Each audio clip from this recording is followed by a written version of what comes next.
E como é que tá, Greuçu? Conseguiu lançar alguma coisa? Estou no abril, né? Aí eu finalizei os boletos, né? Dos fornecedores. Ainda tenho uns lá também para verificar naquelas notas. Tá. E aí vou colocar as aplicações, né? As tarifas bancárias. Mover, né? Mover isso.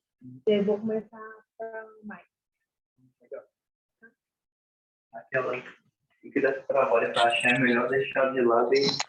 Né? Tá, Então, beleza. que tem, né?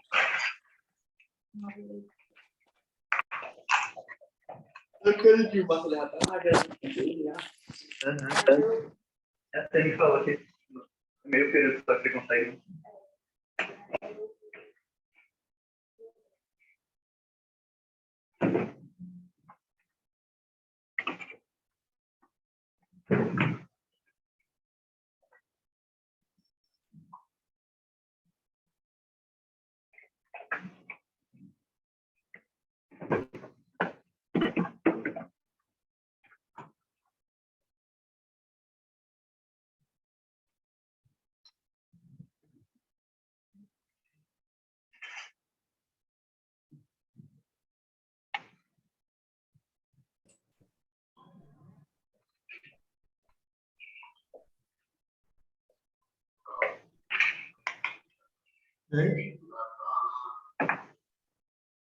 Quando entrar, eu já estou no...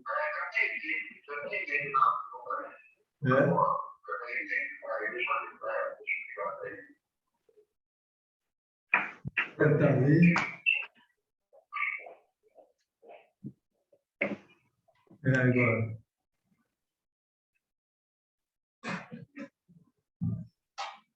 Boa tarde, doutor Ivanildo, tudo bom? Boa tarde, Glória. Prazer vê-lo. Vamos lá. Peraí, um minutinho. Agora. É você que vai dar a palestra agora. Para ouvir. Estou aqui para ouvir os especialistas. Vamos lá. Vamos aguardar, né? Falta ainda 8 minutos. 3h30, vamos aguardar. Tá certo. Tudo bem com você? Tudo em ordem, doutor Ivanildo, tudo ótimo. Levaram o papel que sobrou hoje, viu, daqui. Você viu? Né? Tá certo. É isso aí.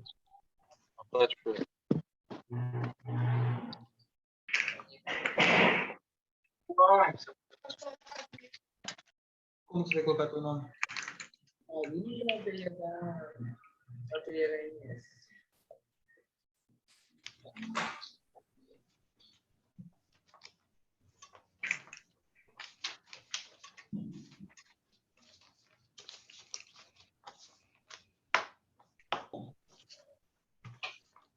Posso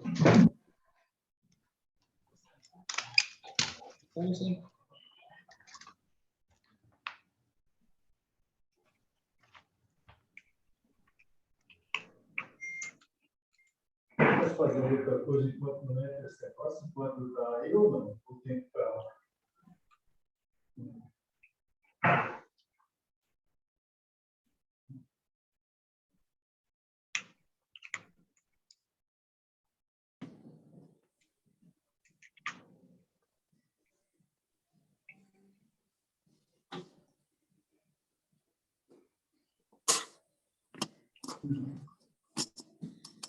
E aí, aí eu entro no programa, hein? Oi?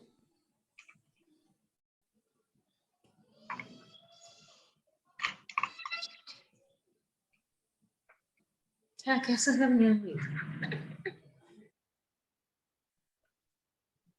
Ah, certo. Ok, ok. Espero que desse. Alô.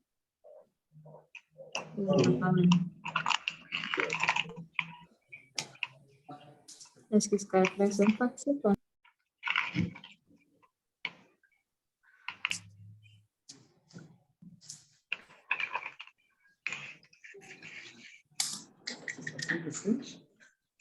Tem mais 30 participantes. Uhum.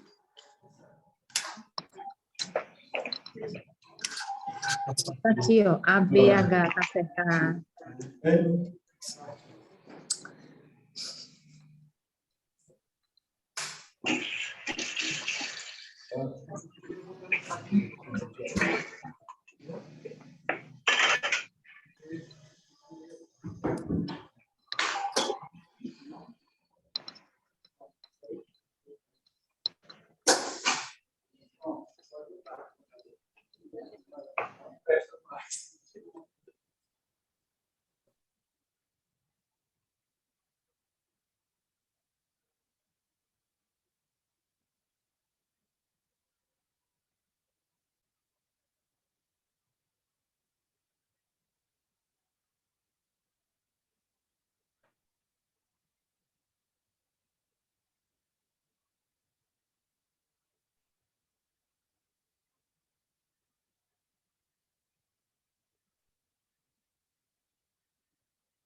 Não, não começou ainda. Não começou ainda.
Oi, Júlio.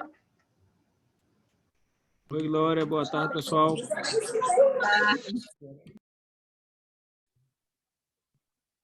Boa tarde, amigo. Tudo bom?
Tô aqui, ó, não entrou?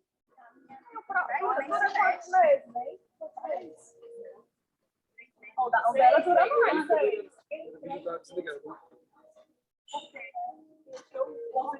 Dá para ligar o vídeo? Já vai fazer a tela.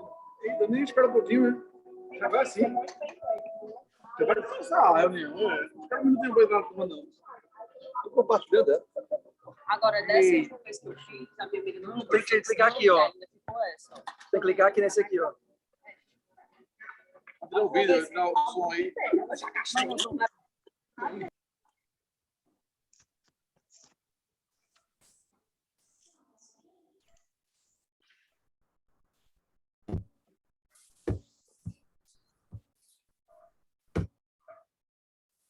Eu não sei se eu estou sem áudio.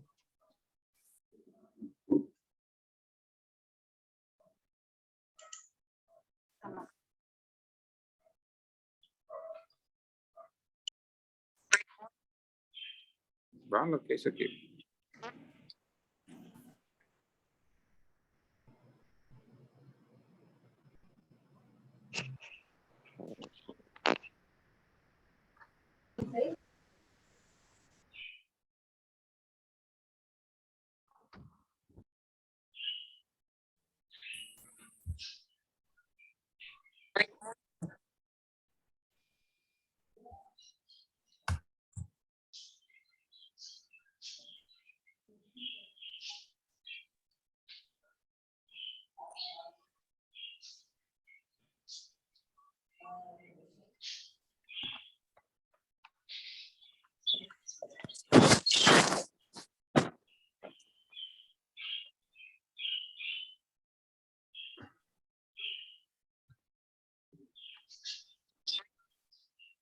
Algumas pessoas.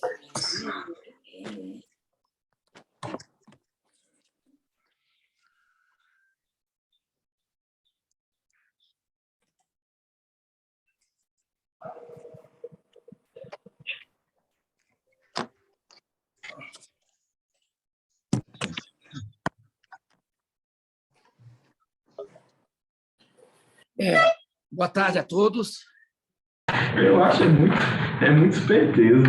Estão me ouvindo, pessoal? Estão me ouvindo? Estamos aí, Júlio. Estamos aí. Boa tarde. Eu queria pedir que ligasse quem não estiver falando, o microfone, para ouvir melhor, por favor. Boa tarde, amigos hoteleiros, advogados que devem estar nos acompanhando, assessores, dizer da satisfação dessa reunião, um dia histórico para a hotelaria brasileira.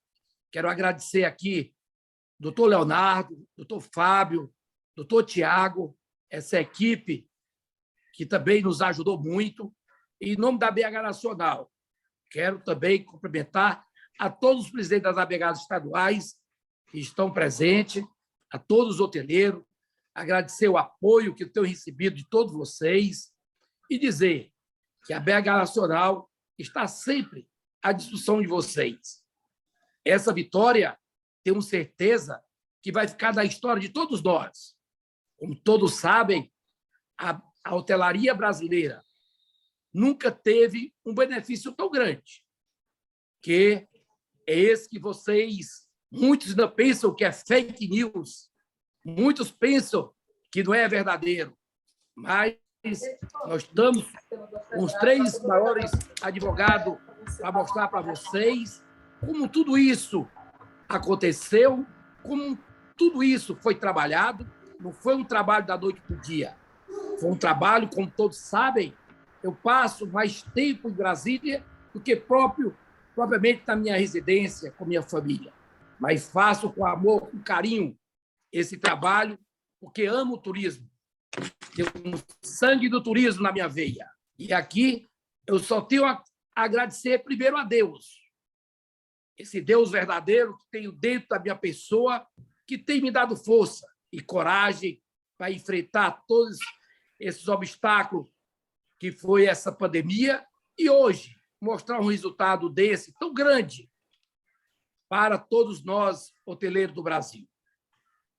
E aqui quero abrir a reunião convidando o doutor Leonardo para começar essa explanação para todos vocês. Mas fiquem certos que outras histórias virão para a hotelaria, como foi o caso do ano passado, o ECAT. E não vamos parar. Terça-feira já estou indo na Brasília de novo para olhar outros pleitos da nossa hotelaria. Estou com 4 semanas praticamente mais em Brasília do que na minha residência. Mas é isso que, quando você abraça a sua causa, você quer deixar o seu legado. Por favor, desliga o telefone, que não tiver ainda de fazer alguma pergunta aos nossos advogados. Tem que fechar o microfone todos, que não estiver falando, por favor. Desliga o microfone. Então, eu quero dizer mais uma vez o nosso reconhecimento a todos os hoteleiros do Brasil. E aqui quero passar para o doutor Leonardo para iniciar essa nossa reunião, que tenho certeza que vai ficar na história da hotelaria brasileira. Um trabalho de um nordestino, um trabalho de um Cabra da Peste, um baixinho pequenininho, mas como eu digo sempre em Brasília, o baixinho é baixinho, mas mexeu com um associado da hotelaria, o baixinho vira um gigante. E é isso que eu procuro fazer dentro das minhas condições. Meu muito obrigado a todos. Doutor Leonardo, a palavra para o senhor. Boa tarde a todos, amigos hoteleiros. É uma satisfação encontrá-los novamente para falar sobre essa notícia tão boa, né, que foi objeto de tanta luta em Brasília. Eu queria dizer e parabenizar também o Manuel Linhares, que é um grande defensor da hotelaria e do turismo. Desde o começo da pandemia, todas as medidas tratadas pelo governo passaram pela articulação do presidente da BH Nacional, a qual eu respeito muito, a qual eu admiro muito. E essa não poderia ser diferente, né? Então, parabéns, Baixinho, por todo o trabalho junto ao deputado Felipe Carreiras, que foi autor da lei, e toda a luta também no Ministério da Economia, no Ministério do Turismo, até a concretização dessa medida, que foi possível a inclusão não só da hotelaria, mas de todo o turismo nacional diante desses benefícios da desoneração fiscal para os hoteleiros e para o turismo do nosso país. Meu sincero respeito e parabéns, Baixinho. E, na sequência, eu só gostaria de passar algumas instruções para o... Eu só queria te pedir uma coisa. Por favor, atrapalhar um pouquinho. Você é meu irmão, meu amigo. Como muitos pensam que a hotelaria estava desde o início. Mas você pode explicar como foi esse trabalho que o Baixinho trabalhou junto com você para entrar na hotelaria, que não foi fácil. Era evento. É um projeto, pessoal, só para deixar claro, né? Porque isso aí também é uma base da interpretação da lei, os advogados vão explicar isso mais claramente, mas o projeto nasceu com o pessoal de eventos, que foi um dos setores mais afetados durante a pandemia, e houve toda uma articulação para a inclusão, né, de uma emenda que incluiu a hotelaria em si, na qual um grande trabalho devido ao Manuel Linhares, que aqui está, e também a inclusão de outra emenda, incluindo todo o turismo, na qual a gente fez muita pressão na época, né, Baixinho? Com o deputado Efraim, tantos outros, meu deputado Felipe, tantos outros, e hoje a gente consegue até se emocionar e ver isso se tornar uma realidade. Então, parabéns mesmo por todo o trabalho e todo o resultado, né? Porque sonhar é bom, mas concretizar é maravilhoso, né? Parabéns mesmo por toda essa realização. E antes de a gente passar a palavra para os nossos palestrantes, eu só queria explicar aqui que vai haver um momento, após as apresentações do Dr. Fábio e do Dr. Tiago, de perguntas, a qual vocês podem solicitar a palavra levantando a mão aí no sistema, ou mandando mensagem aqui no chat, e a gente vai organizando as perguntas, ok? Então, inicialmente, gostaria só de ressaltar, né, que o PES é um projeto de lei que nasceu na Câmara, foi para o Senado, foi aprovado, né, através de várias discussões. O doutor Fábio Lima, que aqui está, foi um dos grandes responsáveis pela elaboração de pareceres na defesa da constitucionalidade do projeto, e por conta disso, né, o projeto não foi vetado na sua íntegra. O doutor Tiago, que está aqui também, foi um dos grandes responsáveis pela elaboração de pareceres e auxílio aí na modulação da questão tributária e de outras contrapropostas que foram apresentadas ao longo da negociação com o governo. Então, nós estamos aqui diante de especialistas, pessoas que realmente ajudaram a construir essa legislação. Na minha parte, eu ajudei muito também, junto com o Dr. Fábio, que é meu sócio, na elaboração desses pareceres, na articulação, junto com o Manuel Linhares e outras entidades também, a chegar a essa conclusão. Então, primeiramente aqui, eu queria passar a palavra para o Dr. Fábio, na sequência para o Dr. Tiago.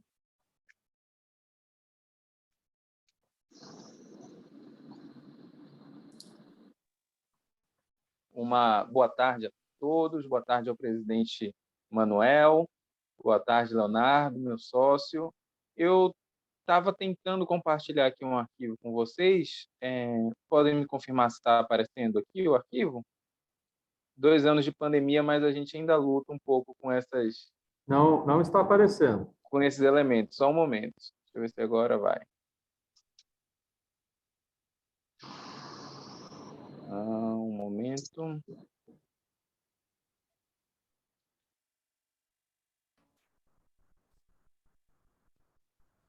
Apresentação.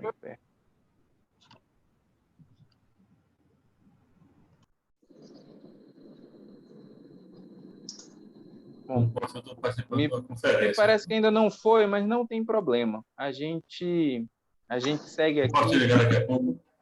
Termina daqui a 50 minutos. Que segue com mais facilidade. Bom, como o doutor Leonardo adiantou, o nosso trabalho da minha parte foi principalmente quanto à constitucionalidade do PERT. Então, para a gente fazer uma rápida recapitulação, como o Leonardo e o presidente Manuel colocaram, o PERT surge como um apoio ao setor de eventos e ele traz 6 instrumentos. Um, que era uma renegociação de dívidas tributárias e não tributárias com a União em condições facilitadas.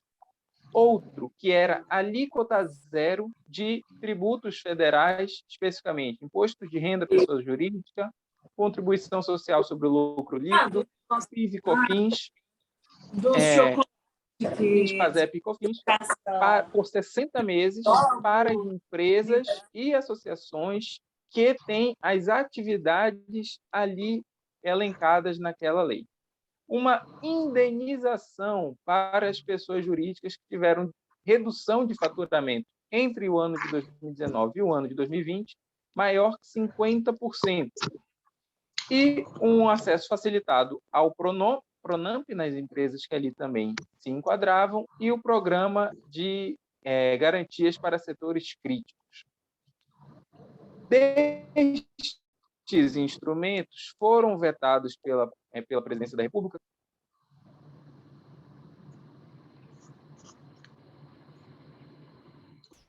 Doutor Fábio, ficou mudo. Travou um pouco aí. Uma ligação, o celular mutou, mas eu acho que agora voltou, né? Destes elementos ficou apenas a renegociação tributária. E aqui vale uma lembrança. Essa renegociação ocorreu, está em prazo em curso, inclusive até 22 de abril, e graças a esse elemento que não foi vetado, as atividades que fazem jus ao PERS já foram regulamentadas pelo Ministério da Economia.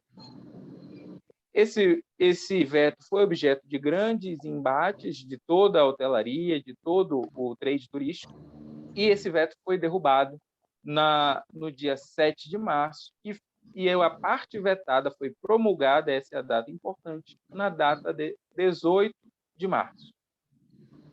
Bom, então, qual é a crítica central que alguns de vocês podem estar ouvindo, algumas pessoas podem estar levantando e podem estar com dúvidas sobre o projeto? Mas se o presidente alegou o veto também por inconstitucionalidade, esse projeto, ele para de pé, esse programa vai ser sustentado? Sim, porque o projeto era constitucional o tempo todo.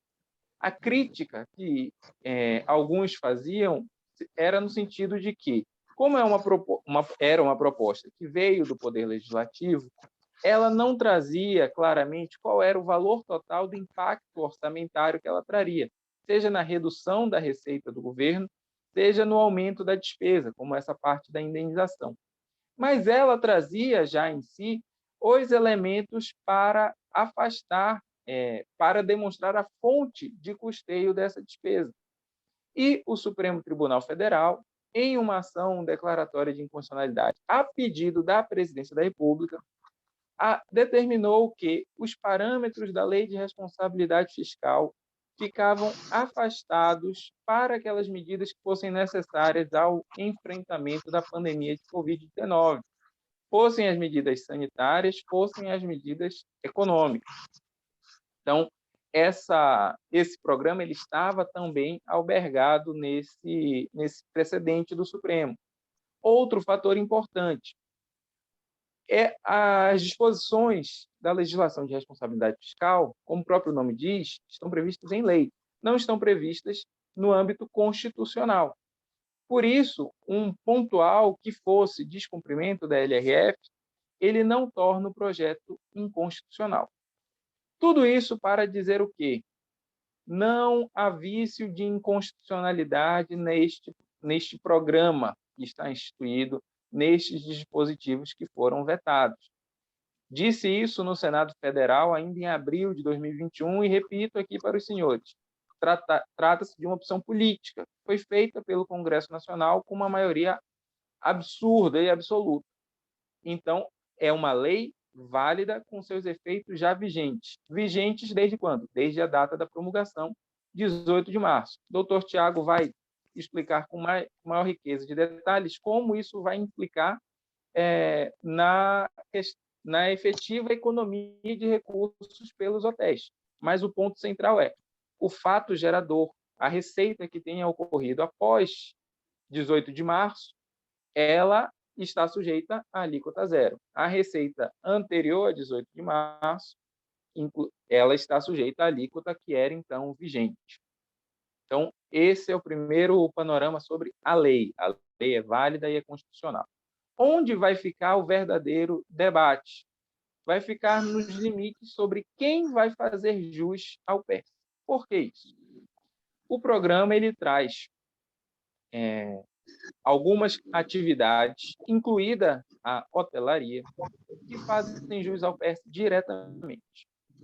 Ele também traz um inciso que diz, olha, as atividades que estão no artigo 21 da Lei Geral do Turismo também fazem jus ao PERS. Quando nós vamos neste artigo 21, nós vemos ali o artigo sobre o Cadastro Nacional do Turismo, o Cadastur. E o Cadastur tem atividades de cadastro obrigatório, como a hotelaria, e de cadastro opcional. Pois bem, a lei do PERS determinou que ao Ministério da Economia caberia elencar os CNAEs, o Código de Atividade Econômica, que fazem jus ao PERS, Então, a lei diz, hotelaria, quais são os quinais da hotelaria? Isso deveria ser dito pelo Ministério da Economia. O que fez o Ministério na sua portaria ainda em junho de 2021? Os seguintes quinais fazem jus, desde que estivessem em atividade na data de entrada em vigor da lei do PEC. Este desde que não existe na lei, existe apenas em sede de portaria.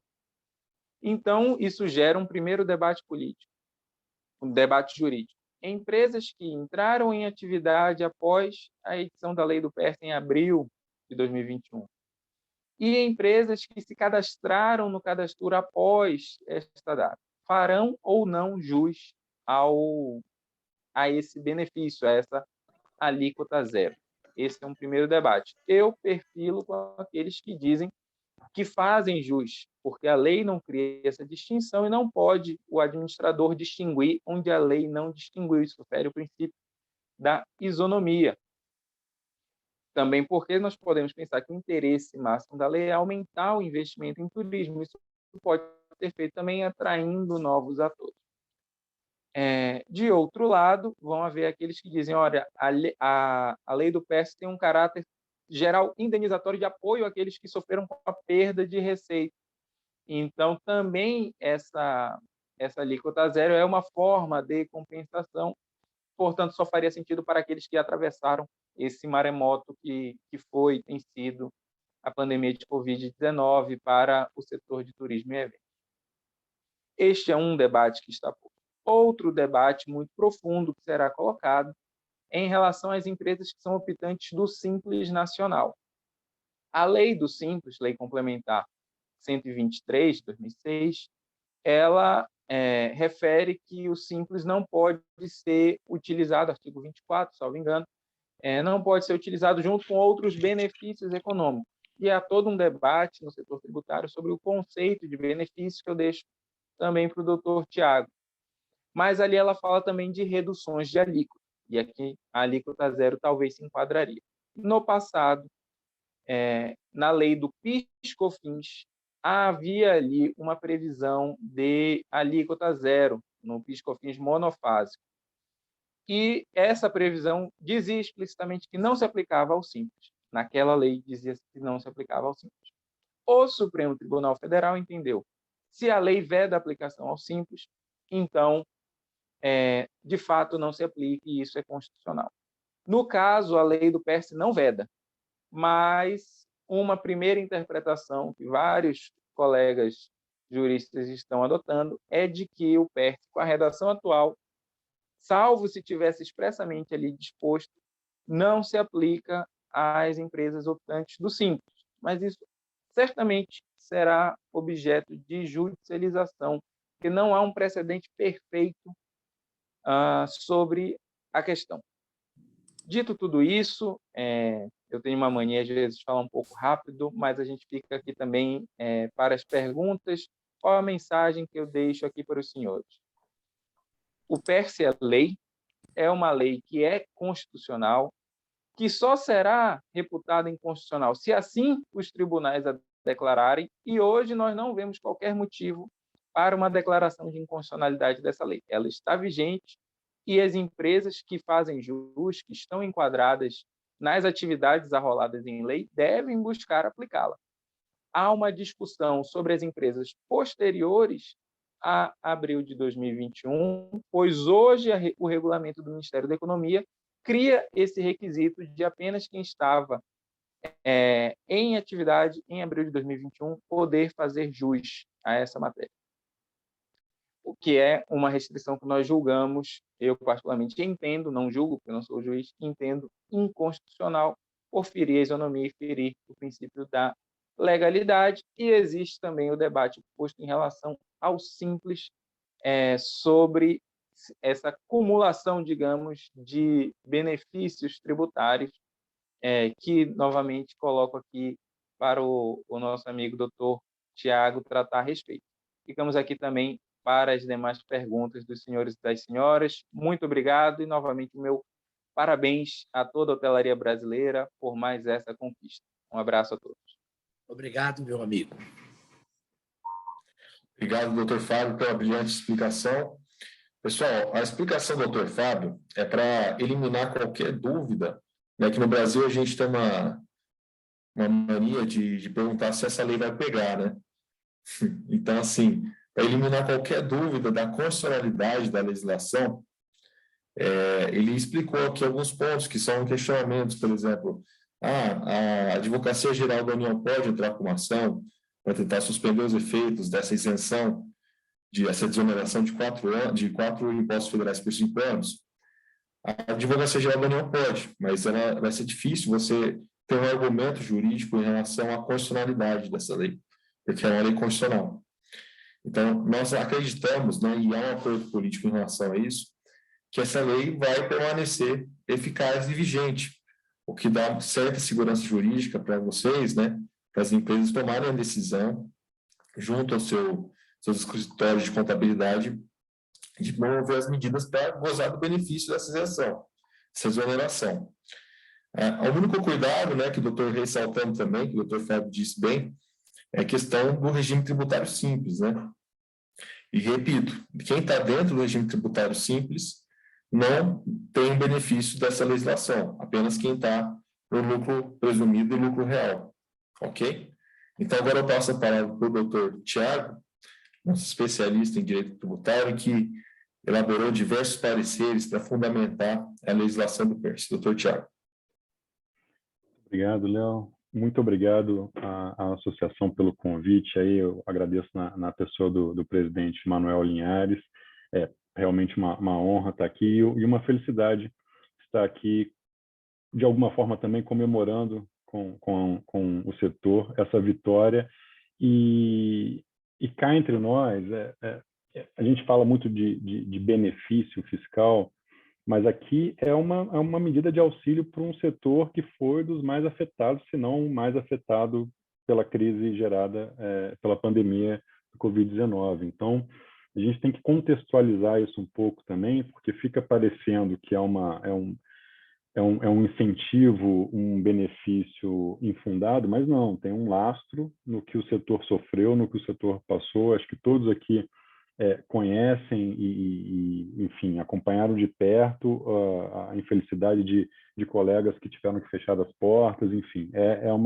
Foi, de fato, e ainda é hoje, uma crise, me parece, sem precedentes para o setor, e por isso essa medida, e por isso a aprovação dela de forma esmagadora no Congresso, e por isso também, de novo, parabenizo a luta do setor para conseguir esse auxílio que vem em muito boa hora.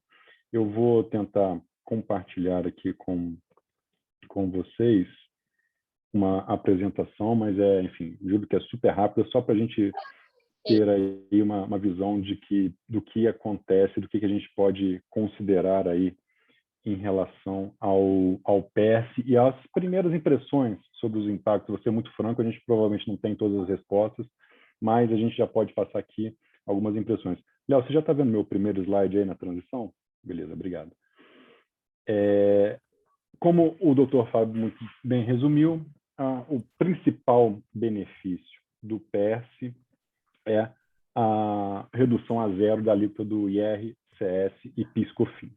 E aí isso surgem aí algumas dúvidas que são as questões iniciais que são postas em relação a essa alíquota zero, que é talvez o principal benefício dessa derrubada dos vetos.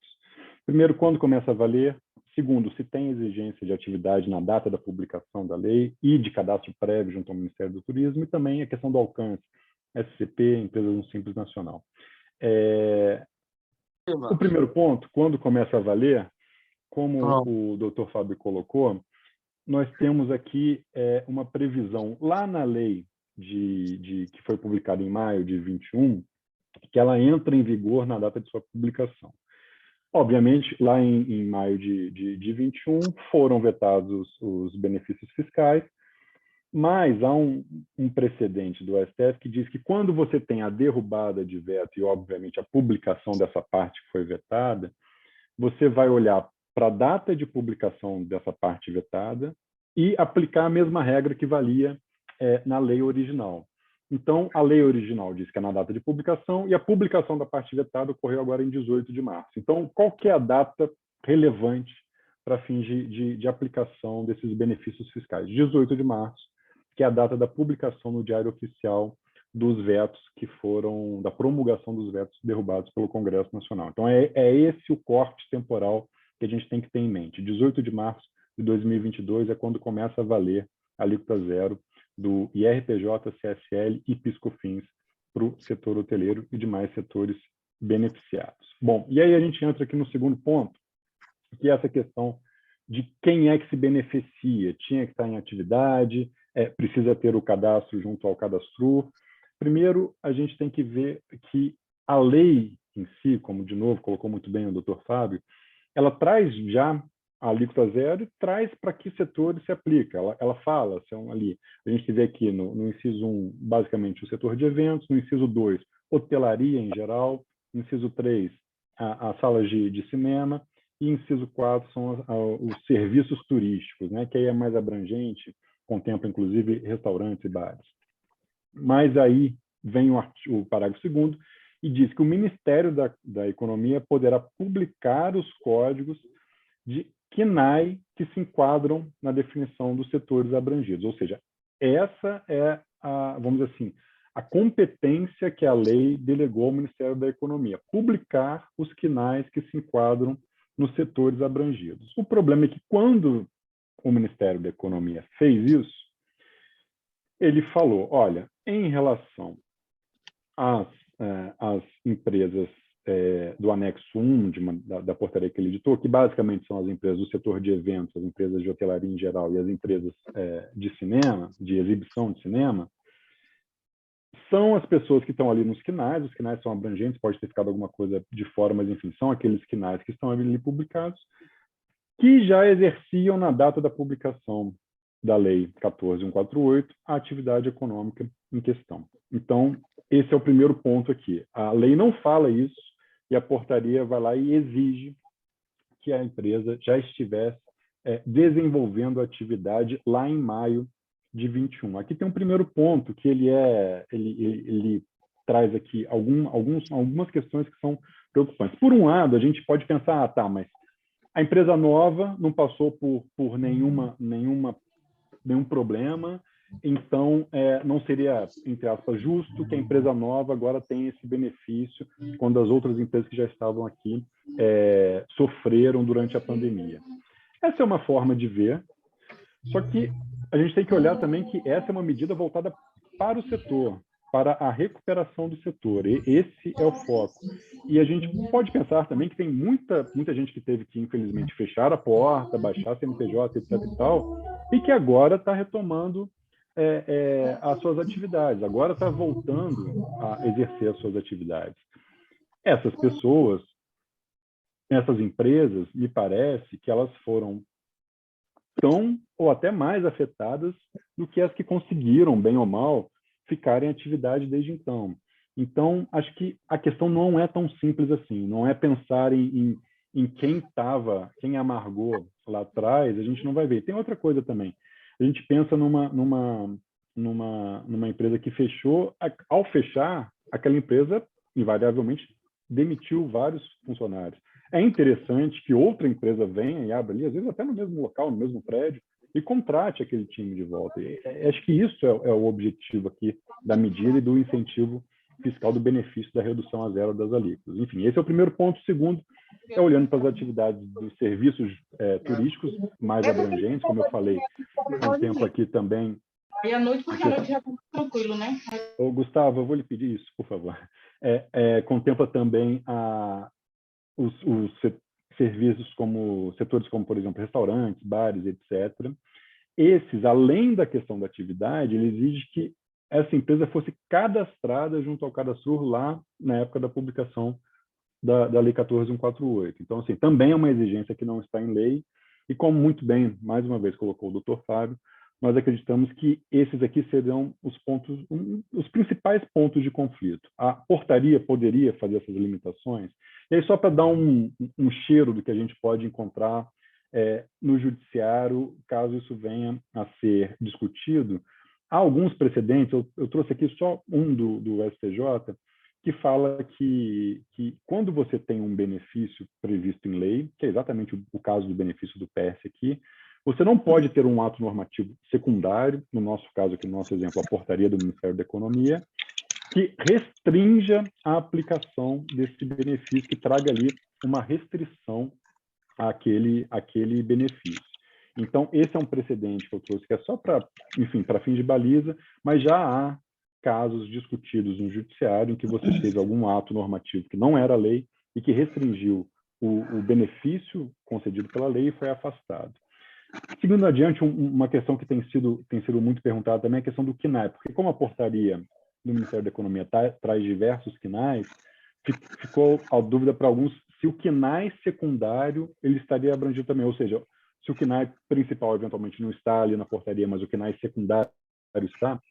E assim, o que a gente tem de parâmetro é que, ao tratar especificamente dos benefícios do PS que já avaliam, a PGFN, a Procuradoria-Geral da Fazenda Nacional, já tinha reconhecido que eles se aplicam também para o KNAI secundário. Então, esse parece que não tende a ser um problema muito grande. Aí, avançando, para quem é que pode se beneficiar do PES, no caso da SCP, né, que é muito comum no setor hoteleiro. Nos parece que a SCP pode, sim, se beneficiar das alíquotas zero no âmbito do PES, sem problema nenhum, porque as SCP são equiparadas a pessoas jurídicas e deve-se observar as normas aplicáveis às pessoas jurídicas em geral. Então, se a SCP está ali no setor beneficiado pelo PS, a princípio, ela pode, sim, se beneficiar. Inclusive, ela até está obrigada, desde 2014, a se inscrever, né, no CNPJ. E aí, a outra questão que talvez gere mais dor de cabeça, que é a questão do Simples Nacional, as empresas que estão no Simples. De novo, como o doutor Fábio colocou, há na Lei Complementar 123, que regula o Simples, uma previsão de que as empresas que estão no Simples não podem utilizar qualquer incentivo fiscal. E o PES, claro, é um incentivo fiscal.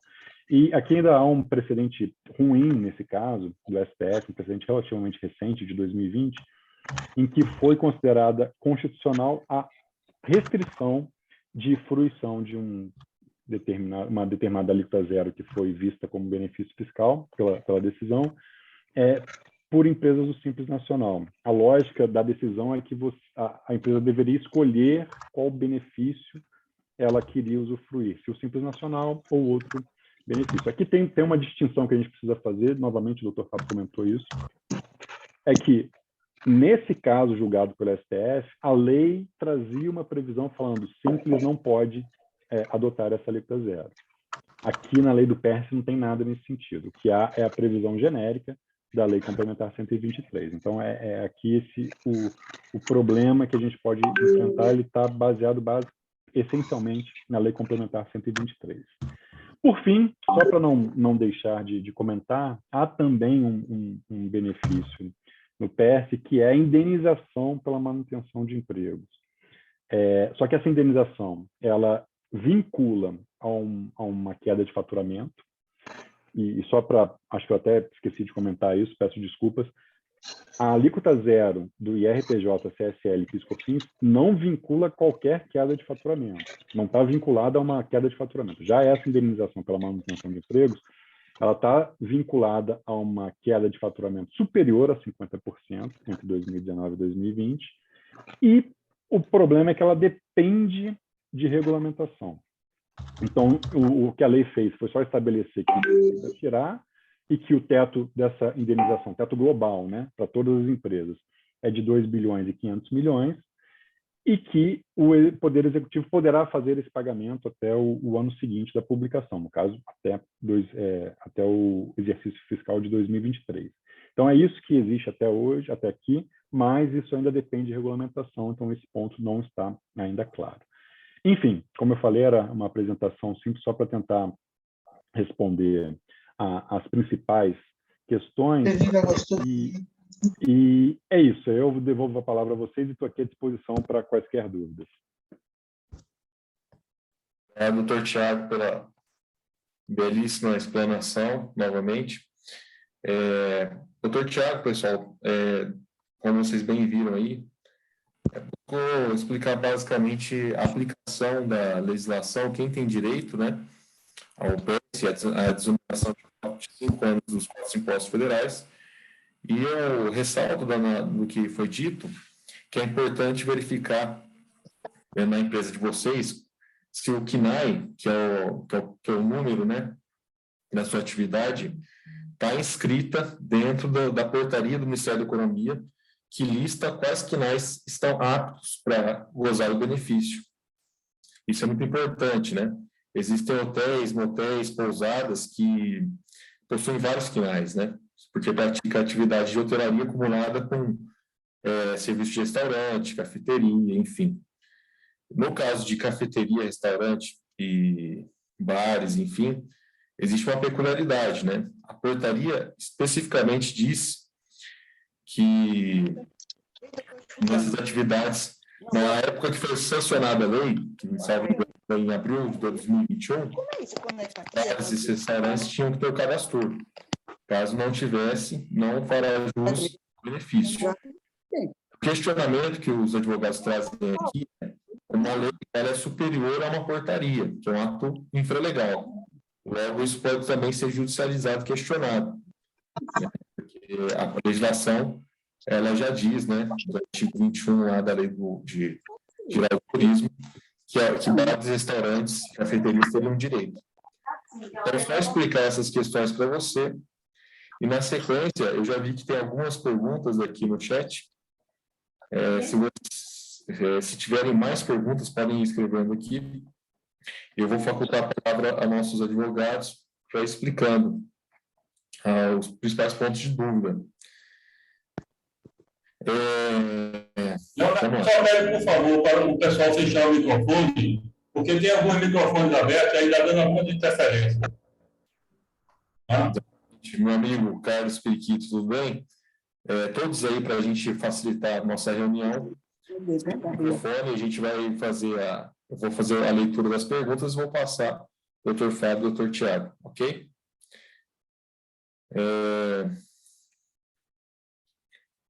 Primeira pergunta aqui, né, é da Jolisiane Sabatini, né? Ela pergunta, em caso de recurso, qual o prazo para interpor recurso e para o julgamento do mesmo. Eu acredito que ela está se referindo aí a esses questionamentos entre se você está apto ou não para entrar realmente nos benefícios do PS. Como eu bem disse, não é uma questão de recurso, né? É uma questão muito mais de você ver o enquadramento do teu KNAI para você ver se você faz jus. Então, eu acredito que seja isso. Se não for isso, você escreve aqui que a gente refaz a pergunta. Na sequência, Rafael pergunta, né? É necessário proceder com alguma... Eu acho que tem uma pergunta anterior sobre se a Advocacia da União poderia entrar com alguma medida. Isso. Acho que da Jouciane. Isso. Quer responder essa, doutor Fábio? Já estamos aqui. Se algum ente pode, além da AGU, poderia, teoricamente, entrar com uma ação, mas, como o doutor Leonardo colocou, hoje a sinalização do governo é de não ingressar com nenhum questionamento sobre isso. A Procuradoria-Geral da República, né, na figura do doutor Augusto Aras, poderia também questionar. Existem algumas outras entidades que são legitimadas, mas que também não teriam interesse. Não há prazo para isso, porque a inconstitucionalidade ela não se resolve com o tempo, mas isso traz uma informação importante. Se vier uma ação, ela não... Existe um momento no julgamento das ações de constitucionalidade que é a modulação dos efeitos. E o que o Supremo Tribunal Federal normalmente faz nesse momento é evitar que uma norma que era considerada constitucional, quando ela passa a ser considerada inconstitucional, ele tenta não prejudicar quem acreditou naquilo. Então, trocando em miúdos para a situação de agora. Se amanhã, que Deus o livre, por um motivo alheio ao que a gente consegue imaginar, se entenda que o PES é inconstitucional, é muito mais difícil que se mude para quem agiu dentro de uma lei que acreditava ser constitucional. Então, quem utilizar a alíquota zero, o benefício agora, tem menos chances de ser prejudicado se amanhã essa lei for julgada inconstitucional, mas, repito, entendemos que ela não é inconstitucional. Ótimo. Aí o Rafael Albuquerque faz uma pergunta dizendo se é necessário proceder algum ato formal, né, para adesão ao PES ou para obtenção da isenção. Nesse caso, Rafael, você vai ter que verificar com seu contador, com a tua contabilidade, qual que é o teu regime tributário, se é lucro presumido, lucro real, né? Simples está excluído, como a gente já disse aqui. E você, se for lucro presumido, acredito que seja mais fácil, né? Pelo próprio sistema, há uma presunção de lucro, então você consegue, a partir do dia 18 de março, né, que é o dia que entra em eficácia a lei, a partir de então, todo o que você faturar, né, você consegue ter isenção em relação a isso. E agora, se for lucro real, tem a questão das deduções, né, que é um pouco mais difícil, então tem que ser estudado realmente com a contabilidade, no caso concreto, de como fazer isso. Mas não é necessário nem entrar no site, nada disso, é uma questão contábil mesmo. Você já está resguardado por uma lei que o seu setor, se tiver dentro do KINAI, né, hotelaria, né, você pode deixar de pagar esses impostos federais. Na sequência, eu passo a pergunta aqui para o Rustênio. Boa tarde. E as empresas são optantes podem ser excluídas do Simples e gozar do benefício do alíquota zero para os 4 impostos federais, já que temos o prazo de 5 anos? Em sair do Simples, a empresa terá benefício? Ou seja, eu acredito que o Rustênio está perguntando o seguinte: a empresa dele pode estar no Simples, alguma empresa pode estar no Simples, se ela migrar pelo regime lucro presumido ou lucro real, se ela ainda faz jus ao benefício. Quer responder essa, doutor Tiago? Em princípio, sim. Ou seja, se a empresa faz a transição do... E aí a gente fala aqui do simples para o presumido, mas poderia ser do presumido para o real, do real para o presumido, enfim. Qualquer transição dessa, isso não impede que depois a transição ela faça. A gente tem um problema com o simples, mas migrando do simples não tem nenhuma vedação na lei a fruição da alíquota zero, depois esteja ali a empresa, por exemplo, no lucro presumido. Por isso que a gente diz que, em alguns casos de empresas no simples, as empresas vão ter que fazer conta para ver o que vale mais a pena. Vale mais a pena continuar no simples ou vale mais a pena migrar para o presumido e, eventualmente, ter aí a alíquota zero do PIS/COFINS, do IR e da CS. Exatamente. É uma questão de planejamento tributário, né? Quando você migra para o lucro presumido, você tem um custo maior, principalmente com o INSS, né? Então, você tem que fazer um planejamento para ver se o benefício de você sair do simples, né, a diminuição da alíquota que você já tem no simples, migrando para o presumido em relação ao INSS, se isso vale a pena, se isso compensa a desoneração dos 4 impostos federais.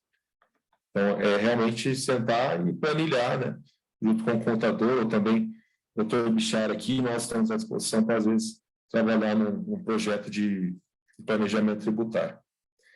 Na sequência, eu passo para a pergunta do Ricardo Palha, que ele diz o seguinte: os impostos federais pagos de maio de 2021 a fevereiro de 2022 não estão sujeitos a ressarcimento? Quer responder, doutor Fábio? Isso, não estão sujeitos. A interpretação que a gente tem adotado hoje, o doutor Tiago também falou sobre isso, é que a isenção começa no dia 18 de março de 2022, que é quando essa parte virou lei, né? A promulgação da parte vetada, ela não retroage. É isso que se diz no jargão jurídico. Então, como essa lei entrou em vigor em 18 de março de 2022, a vantagem é que é mais 12 meses para frente, né? Senão ela já estaria em vigor desde abril e perderia vigência, esgotaria seus efeitos, na verdade, mais cedo. Então, de fato, não há o que cobrar para trás. Esse é o entendimento geral hoje. Na sequência, o Fernando pergunta, né, se há alguma regulamentação via instrução normativa ou algum tipo de credenciamento para adequar ao benefício. Doutor Tiago.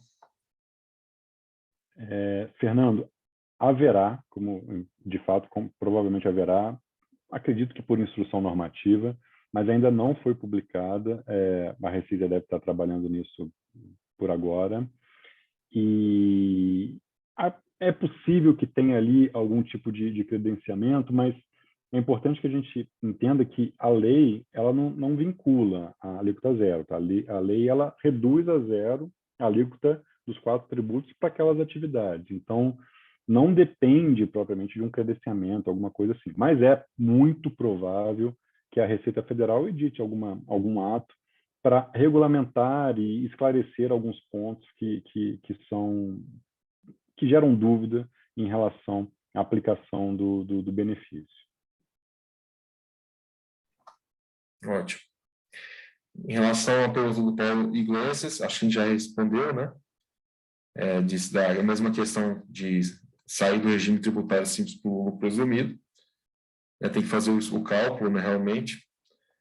Em relação à pergunta da Lívia, se uma empresa optante pelo simples atualmente mudar para o lucro presumido, ela poderá usufruir desse benefício a partir do momento da mudança. É a mesma pergunta, sim, né, já foi respondido aqui. Poderá, sim, usufruir do benefício. É uma questão de planejamento tributário mesmo, né? Para ver se a empresa, no frigir dos ovos, vai pagar mais por isso e se vale a pena, né? O Sandro pede a apresentação nossa, então já ressalto aqui que o Dr. Thiago Bichara vai compartilhar a apresentação dele, o Dr. Fábio Lima também vai compartilhar a apresentação dele, vai ser encaminhado para os grupos da BH. Em relação à produção do Rafael Albuquerque, o KNAI precisa ser principal ou basta ser secundário? Quer responder, doutor Fábio? Na verdade, o doutor Tiago mencionou isso na apresentação dele. Já a portaria do Ministério da Economia lá sobre a renegociação tributária aceitou o KNAI secundário presente dentro da listagem. Queria aproveitar essa pergunta para trazer uma reflexão no seguinte ponto, que me ocorreu enquanto a gente vinha conversando. A primeira portaria do Ministério da Economia foi para regulamentar os KNAIs, na época, com uma visão só de renegociação de dívida. Então, a portaria vem em junho, para uma lei que veio em abril, falando de renegociação de dívida tributária. Só teria dívida para renegociar quem já tivesse em atividade naquela data. É um silogismo, é um fato. Não tem como eu renegociar dívida futura. O que aquela portaria pode ser interpretada ela queria dizer que ela não ia ser vigente para dívidas que fossem feitas posteriormente. Então, toda aquela discussão que a gente tem feito de que hoje quem não estava em atividade em abril de 2021 não teria direito ao PERS, esse é mais um argumento de que teria direito, porque a portaria, ao fazer essa restrição para quem já estava em atividade naquela data, ela estava falando da renegociação, que é só o que era a lei do PERS naquele momento. Hoje, quando o PERS fala literalmente do futuro, próximos 60 meses, aí essa questão do estar em atividade em abril de 2021 perde todo sentido. Só aproveitando a sua pergunta para colocar essa reflexão que ainda não tinha me ocorrido. De novo, está tudo muito novo, a gente está aprofundando a cada momento. Parabéns, doutor Fábio. Acho que essa reflexão é muito inteligente, realmente, né? Porque a lei ela foi sancionada e as empresas puderam gozar, na época, do benefício do parcelamento das dívidas para trás, em 145 meses e tudo mais. E a portaria veio dizer quais empresas do turismo, quais KNAIs poderiam participar desse parcelamento das dívidas tributárias para trás. Agora que caiu o veto, né, essa portaria, teoricamente, ela já está defasada, apesar de ser um critério ainda. Então, provavelmente pode ter uma judicialização em relação a isso, em especial bares e restaurantes, né, que são um setor que ainda fica meio... Está dentro, mas existe esse limbo, né, jurídico que precisa ser estabelecido. Na sequência, a Liliane pergunta aqui, que no caso de hotel, que paga PIS, COFINS cumulativo e não cumulativo, o benefício da alíquota zero se aplica aos dois, doutor Tiago? Sim, a lei fala em PIS/COFINS, ela fala nas contribuições de forma genérica, ela não limita ao regime cumulativo e não cumulativo, então aqui não me parece ter espaço para dúvida de que se aplica aos dois, tanto as receitas tributadas com base no regime cumulativo, como aquelas no regime não cumulativo. E aproveitando, doutor Fábio, o comentário e o exercício, o que estava me ocorrendo aqui também, uma coisa que vale a pena a gente pensar juntos, é que a portaria, ela fala da publicação da lei, da data da publicação da lei, mas para fins do benefício, a data de publicação de referência não é a da lei, né? É a do agora, 18 de março.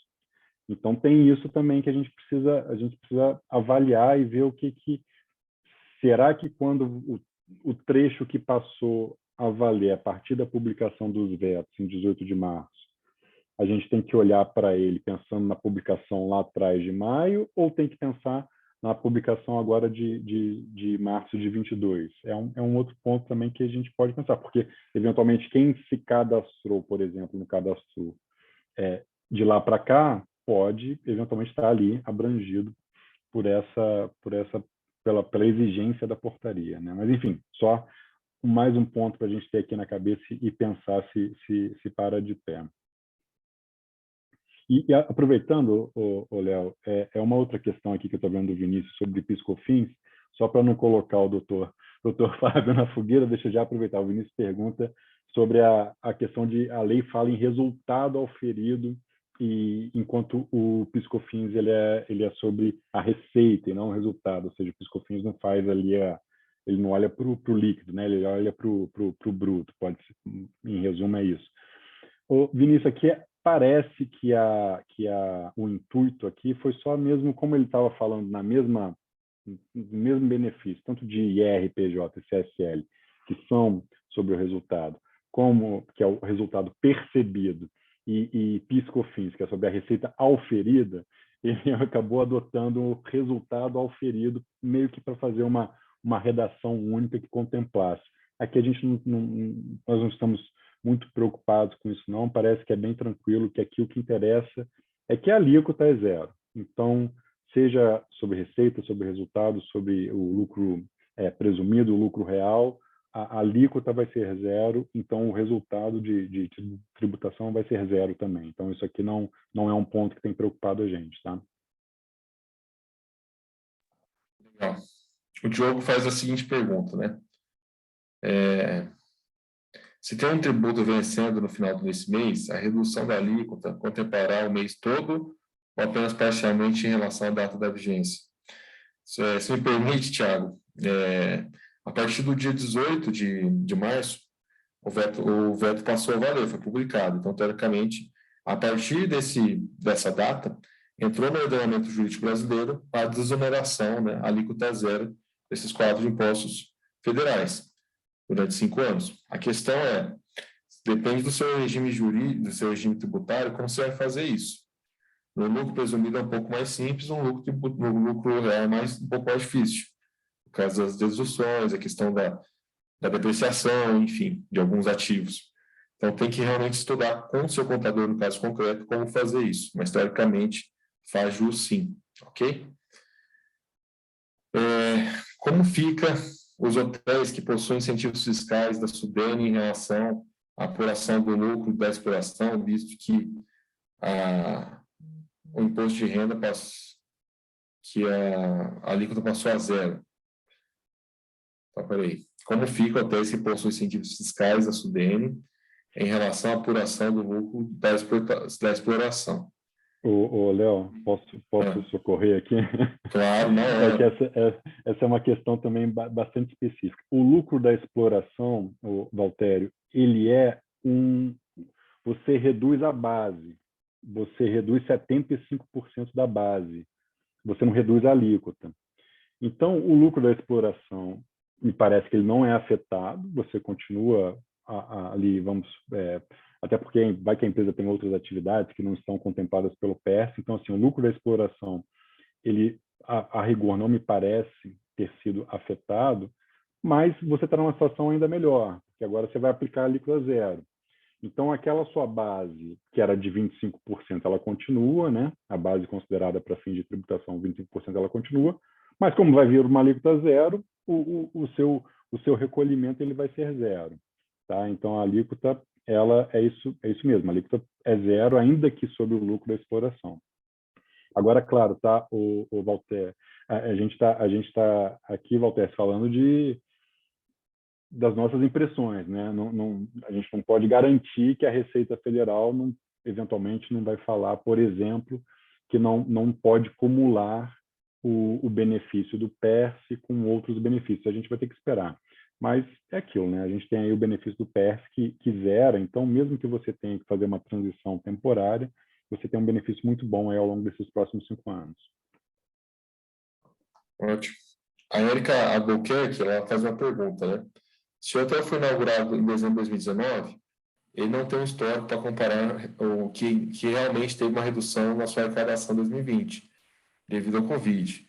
Sendo que é sabido que todos os hotéis tiveram perdas consideráveis. Nesse caso, o hotel consegue se enquadrar na contribuição zero de PIS, COFINS, SLL e RPJ, visto que não tem um histórico, mas tem um cenário real de pandemia e que leva dificuldade. Érica, isso é um questionamento comum, porque as pessoas estão confundindo a questão da indenização, que é prevista em outro dispositivo da lei, que é para que você tenha comparativo do faturamento de 2019 em relação a 2020, que é o que demonstra que o empreendimento estava estável e teve uma queda de mais de 50% de faturamento. Essas indenizações, elas dependem de regulamento, que ainda vai ser feito, e também serve para pagar dívida trabalhista, não é dívida tributária, né? Em relação à matéria tributária, os únicos critérios para você estar apto é se o KNAI entra no rol dos KNAIs, em caso pela portaria do Ministério da Economia, e tem aquela questão do cadastro para algumas atividades, né? Então, aqui, se você está perguntando em relação às indenizações de verbas trabalhistas, realmente eu acredito que fica nesse limbo, porque a tua empresa não existia, né? Então, talvez você não vai fazer jus a essa questão da indenização para os trabalhadores. Agora, a questão tributária, a partir de 18 de março de 2022, você já faz jus se você estiver dentro das atividades e os quinais que foram... Outra pergunta. Tivemos uma redução de mais de 50% de faturamento em 2019 e 2020. Como faremos para fazer jus à indenização baseada nas despesas com o pagamento de empregados? Obrigado. Vai depender de regulamento que não foi editado ainda, né? A legislação diz bem claramente isso e também diz que vai depender de um aporte no orçamento do governo que poderá acontecer na lei orçamentária do ano posterior. Então, tem que aguardar realmente sair essa regulamentação. Ok? E a gente se coloca à disposição também para quando sair isso, né, para trazer os critérios e auxiliá-los nesse processo. O Jonatas pergunta, o hotel que possui benefício de redução de imposto de renda da pessoa jurídica, lei da exploração, também terá alíquota zero? Doutor Tiago. Aqui é a mesma questão, o benefício da SUDENE aqui também, né, que é o lucro da exploração. É essa questão, Jonathan. Assim, a gente não sabe ainda se a Receita Federal vai tentar rescindir de alguma forma. A lei não fala nada, a lei fala que a alíquota zero, ponto. Então, assim, a princípio, o que interessa é o setor, ou seja, a atividade desenvolvida. Não me parece que faria sentido você, nesse caso, vamos dizer assim, trazer uma desvantagem para aquelas empresas, aqueles hotéis que estão na região da SUDENE. Então, assim, em princípio, nos parece que não vai ter problema nenhum, vai ser alíquota zero também para quem está operando na região da SUDENE, tá? O Valdir pergunta, né? O prazo de 60 meses de alíquota zero incluído na lei poderá ser alterado durante a sua vigência? Então, se você já tem esse benefício pela lei, pode vir uma medida do governo para modificar isso? Quer responder essa, doutor Fábio? Sim. Já respondeu a sequência a questão de locação também do ITA. Sim. O que ocorre? A alíquota é definida por lei porque a lei pode modificar.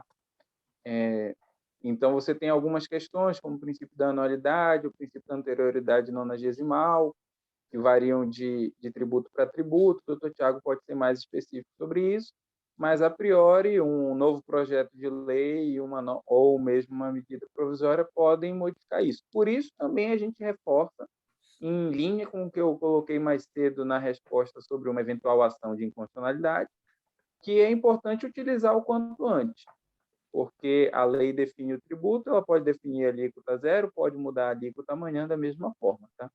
Não acreditamos nisso, porque todo o esforço político que foi feito e toda a construção e consenso que foi criado pela BIH, por todas as entidades do setor que trabalharam nisso, tornariam politicamente muito difícil que isso fosse revertido. Mas, sim, a resposta jurídica é isso. Só esclarecendo, o presidente da República tem a competência para editar a medida provisória, né? Que é uma lei que tem uma eficácia temporal definida. Então, pode sim ter um ato, uma medida provisória do presidente da República, modificando ou até mesmo suspendendo esse benefício. Só que no ano de eleição, e realmente pelo apoio que a liderança do governo tem dado a essa medida, inclusive pela encaminhada da derrubada do veto, nessa última fase, a gente não acredita nisso. Ok? Então, a gente acredita realmente que a lei vai permanecer nos 5 anos até segunda ordem. E quem gozar do benefício não vai ter prejuízo para trás. Tá? Não tem como você ser penalizado se você seguiu a lei. Ok?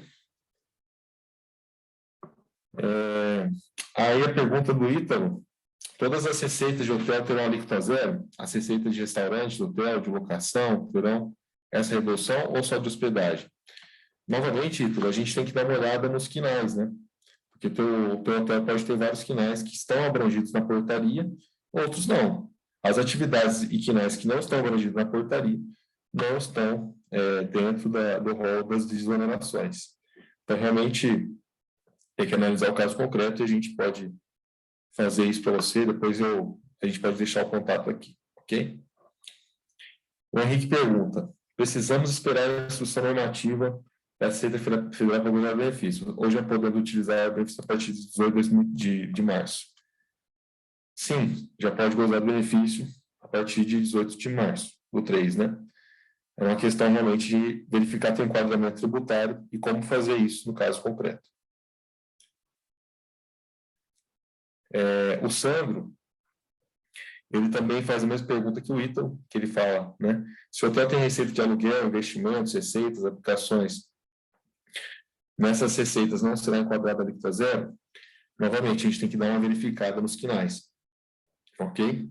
Para ter certeza disso.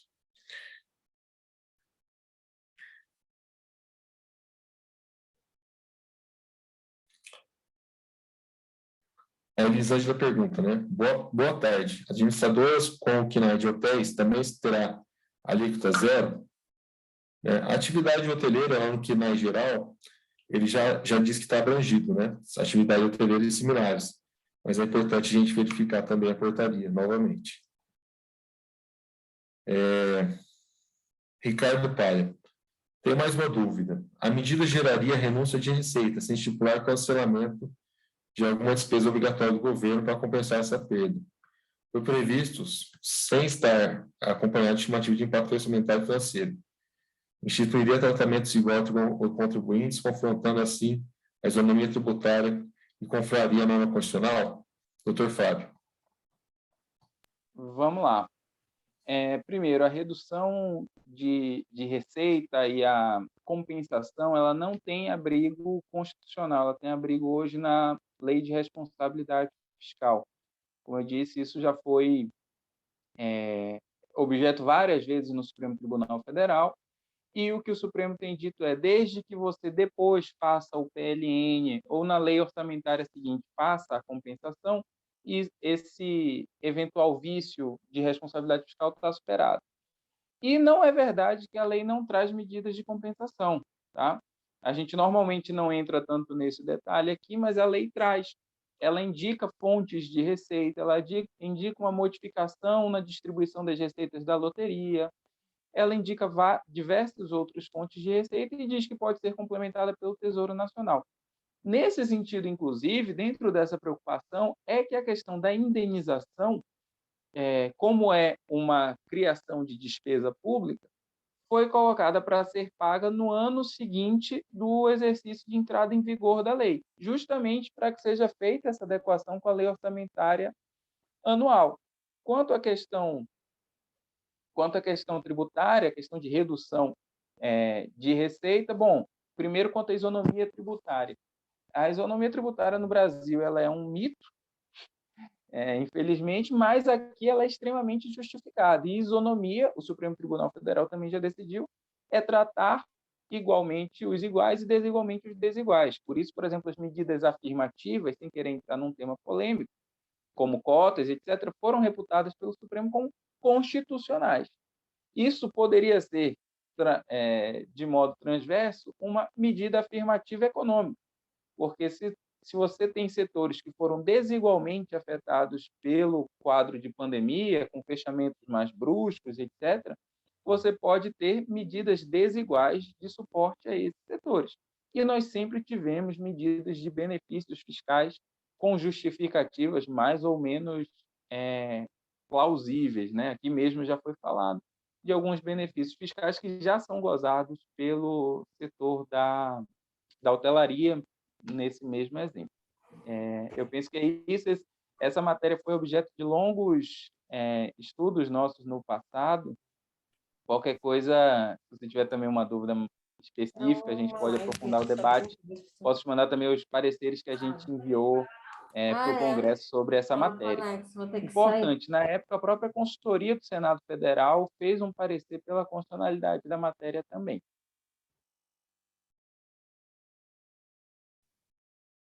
Doutor Fábio, obrigado mais uma vez.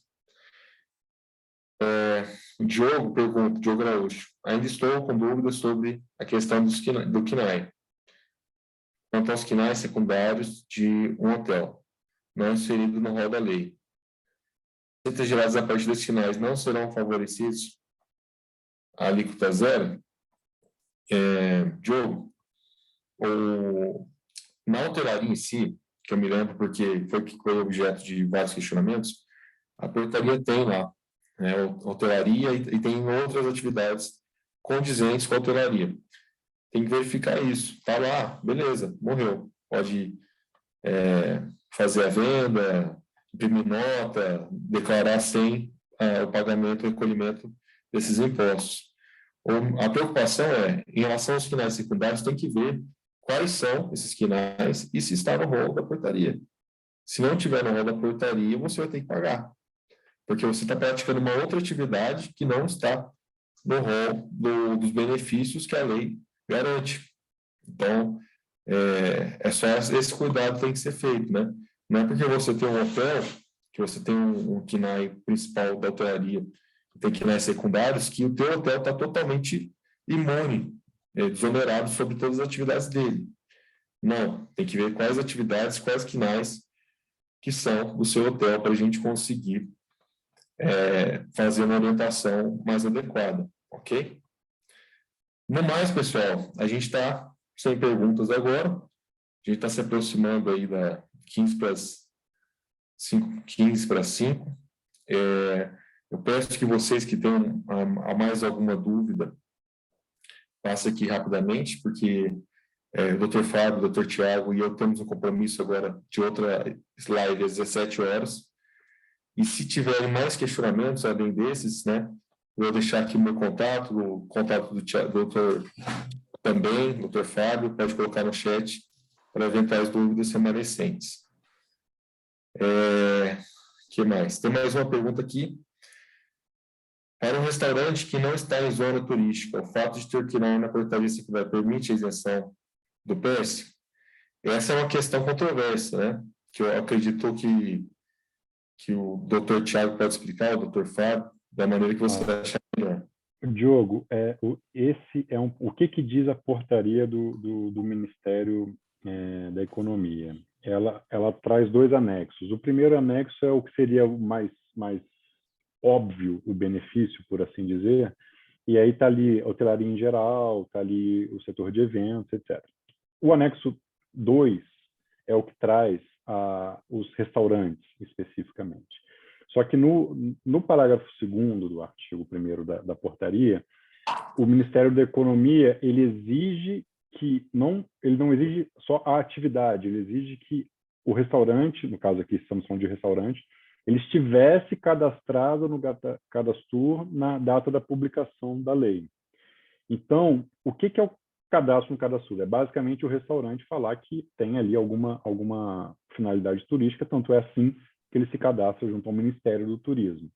Então, esse foi, por assim dizer, o corte que a portaria do Ministério da Economia fez para tentar, entre aspas, separar o restaurante turístico daquele que não é. Agora, uma questão que a gente tem que ter em mente e se perguntar, está na portaria, não está na lei. Então, uma questão que talvez seja objeto de debate é justamente essa. Por que que um restaurante que está ali numa região turística, e por isso tem eventualmente um cadastro no Ministério do Turismo, ele pode ter esse benefício, enquanto um outro restaurante que ficou fechado, que sofreu da mesma forma, ele não poderia ter esse benefício com base na portaria do Ministério da Economia. Esse é um ponto que não está resolvido, não está claro, e que a gente acredita que pode gerar, sim, alguma controvérsia, até porque você tem uma questão que afeta aí também aquilo que a gente estava falando, né? A questão da igualdade. Aqui, será que há uma distinção entre eles que justifique você tratar um restaurante de forma diferente do outro? Sinceramente, eu não sei, sabe? A gente teria que ver isso aqui com calma. Então, essa questão talvez acabe gerando disputa. Mas, a rigor, o que diz a portaria? Se você é um restaurante, você estava cadastrado junto ao Ministério do Turismo, na data da publicação da lei, você está dentro do PERS. É isso que diz a portaria do Ministério da Economia que a gente vem usando como parâmetro. Ótimo, doutor Tiago. Existem algumas pessoas, né, só ressaltando, que para não ficar embora com o fisco, né, eu converso com outras entidades também, da parte de bares e restaurantes, elas estão realmente depositando em juízo, né, o imposto a partir do dia 18 de março, e questionando, né, a aplicabilidade ou não disso, dizendo, né, algumas teses como a lei ela é superior à portaria, então a portaria não poderia restringir nem fazer diferença de quem está no cadastro e quem não estava na época da publicação da lei, enfim. Então, é uma forma de você também gozar do benefício, digamos assim, né? Porque isso vai ter que ser julgado, mas não ficar embora com o fisco, né? É claro que no curto prazo você vai ter que pagar. Aí você vai questionar isso judicialmente. No médio prazo, talvez você receba seu dinheiro de volta. Mas é um jeito de você tentar gozar do benefício sem correr risco, sem ficar embora com o fisco. No mais, considerando que a apuração do PIS e COFINS é mensal, a aplicação do benefício não seria para o mês cheio? Quer responder essa? Tiago?